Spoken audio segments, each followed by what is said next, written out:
Mga kapuso, hindi muna pinapadaanan ng mga sasakyan ang bahagi ng kalsada dito sa Barangay Tinoto, Maasim, Sarangani dahil ang lane na ito ay lubhang naapektuhan ng nangyaring 7.8 magnitude na lindol kahapon kung saan may malaking bahagi ng riprap ang gumuho kaya delikado na para sa mga motorista.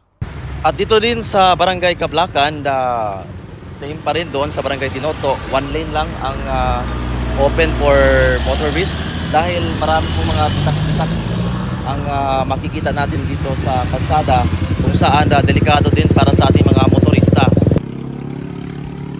So titingnan natin yung ilalim na bahagi nitong bridge. Kaya may mga cracks talaga. Ito mga cracks. So delikado ang pundasyon ng nasabing bridge.